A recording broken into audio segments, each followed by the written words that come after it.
Hi everyone, in this video what we're going to do is we're going to do a demonstration of this functionality, Session bulk load. So the idea behind this is that you want to reduce the trips to the database. And basically the case that we're going to show is that we're going to load several collections in just one trip to the database. And we're going to do also the opposite case, right? The normal scenario that use lazy loading. So every time that you load a collection, you will do a trip. So for that, we have prepared a small test project. So let me show you what we have here. First, let me close all these windows.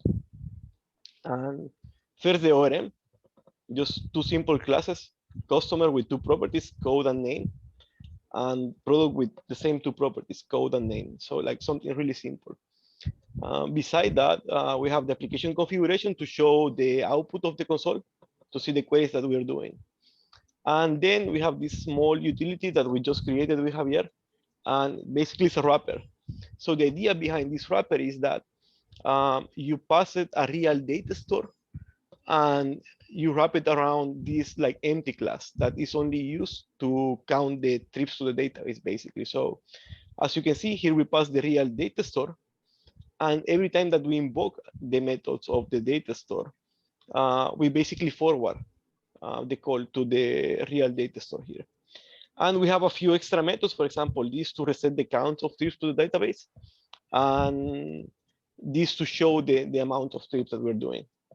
And beside that, the important method is this one, select data. So in here, basically we have a counter. Every time that we do a select, we count it as a trip. So now let's go and see the code. So first, in the setup of the test project, what we do is basically create a connection to an access provider. Usually in the test project, we use a memory provider, but in this case, we need a real database to show the queries. So after we have that, we create the data store, and then we wrap it around our implementation that is going to do the count.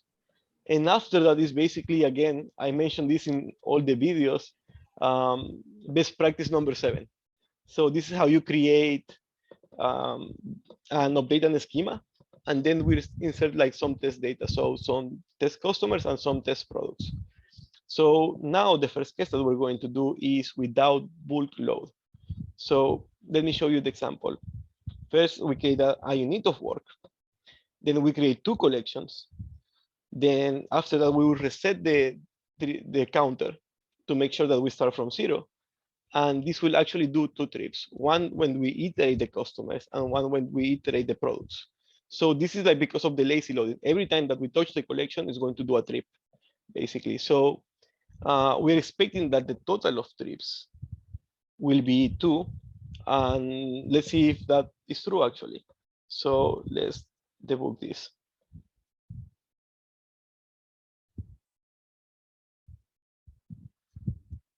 Okay, so let's clear the console. So we know that we start from a clean screen. And then let's run this. So as you can see here, let's scroll up.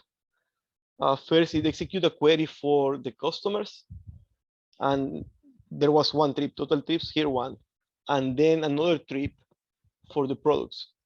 So total trips are 2, and in general, it was 2 trips. So that's the normal behavior because of the lazy loading. You will load the data when you actually iterate through it or touch the classes. Now let's do the second example with bulk load. So the idea is almost the same. Like we have the unit of work, we have the two collections, then we reset with the wrapper, like we reset the count of the number of trips. And before we iterate the collections, what we do is like we call unit of work, bulk load, and we pass the collections. Here we're passing only 2 collections, but you can pass as many as you want. If you pass 10, it will load the 10 collections on the same trip. So let's run it and see how it goes.